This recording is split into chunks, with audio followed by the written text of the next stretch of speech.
el desplome de los niveles de aprobación del presidente Enrique Peña Nieto, la reducción de sus márgenes de acción para mantener la gobernabilidad democrática y la creciente demanda de su renuncia evidencian la gravedad de la crisis que vive el país, sin parangón en el México posrevolucionario.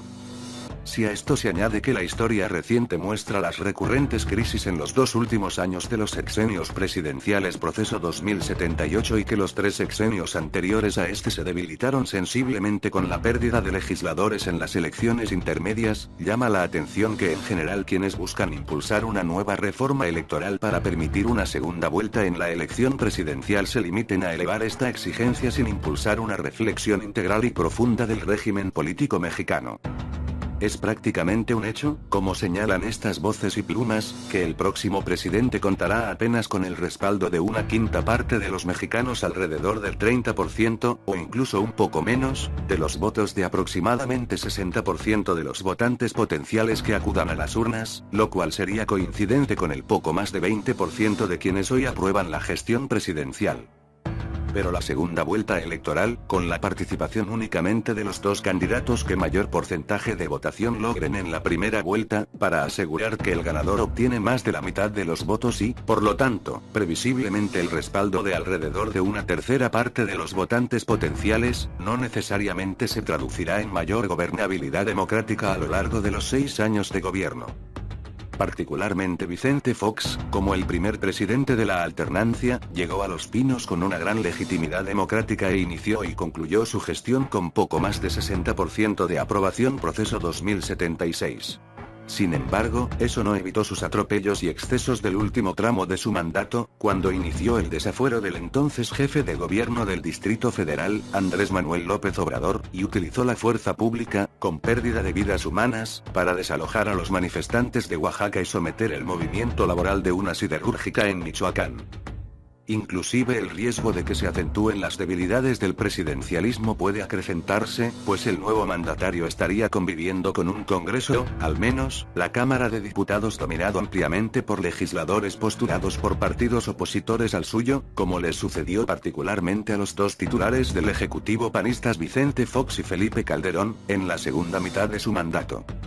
Por supuesto que el régimen político mexicano requiere una discusión profunda e incluyente, pero la misma no puede limitarse a la segunda vuelta electoral en la elección presidencial. Si no quiere discutirse siquiera la posibilidad de abandonar el sistema presidencial, el debate al menos debe incluir la duración del mandato 4, 5 o 6 años. La mayoría requerida para alcanzar el cargo relativa, absoluta o la llamada híbrida, y, desde luego, los períodos de los legisladores y la forma de renovación de las cámaras. Habría otros 2 temas que pudieran incluirse, pero seguramente polarizarían mucho la discusión y no son indispensables para hacer una profunda transformación del sistema de gobierno. La posibilidad de reelección del presidente, aunque no fuese inmediata, únicamente 3 países latinoamericanos, uno de ellos México, prohíben cualquier tipo de reelección, y la revocación de mandato para el Ejecutivo Federal. Respecto a la duración del mandato presidencial, de los 18 países latinoamericanos el período de 6 años es exclusivo de México y Venezuela. En El Salvador, Panamá, Perú y Paraguay es de 5 años, y de 4 en los 12 países restantes de América Latina, entre los que pudiera incluirse a Estados Unidos.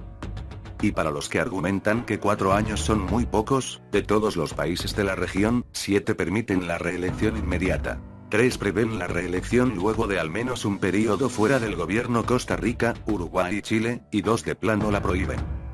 En cuanto a la mayoría requerida para llegar al cargo, 5 países, entre ellos México, exigen mayoría relativa. 5 aceptan la composición denominada híbrida, es decir, se puede llegar con menos del 50% siempre y cuando se cumplan ciertas condiciones, en algunos casos en automático con más del 40 o 45% de los votos. En otros, con 35 o 40% y una diferencia de más de 5 o 10 puntos porcentuales con respecto al segundo lugar, y en 8 países sí se exige que tengan, al menos, el 50% de los votos, es decir, mayoría absoluta. En el caso de los sistemas híbridos y los de mayoría absoluta, cuando no se cumplen las condiciones establecidas se recurre a la segunda vuelta electoral. En el caso de México, sin embargo, como uno de los elementos centrales para asegurar la gobernabilidad democrática es la relación con los otros poderes constitucionales legislativo y judicial, es fundamental también revisar el período de los legisladores y la forma de renovación de las cámaras, es decir, cuántos años durarán en su encargo los legisladores y si se elige al 100% en la misma fecha o la renovación se efectúa por mitades. En esta discusión pueden introducirse otros elementos, como la muy cuestionable integración actual del Senado 2 de mayoría por fórmula y 32 de lista nacional. Plantear exclusivamente la introducción de la segunda vuelta electoral en la elección presidencial parece más bien una reforma ad hominem para intentar evitar, por esa vía, el triunfo de Andrés Manuel López Obrador. Pero, en cualquier caso, ya es tiempo de acabar con la lamentable práctica de hacer reformas pensando en resolver problemas específicos, sin evaluar todos los impactos que las mismas tienen sobre todo el sistema político. Introducir la segunda vuelta sin hacer una revisión integral, podría generar problemas mayores al que intenta resolver la falta de legitimidad del presidente. Déjanos tu comentario en la parte de abajo. Si te gustó el video deja tu like, no olvides suscribirte a nuestro canal. Es gratis. Hasta pronto.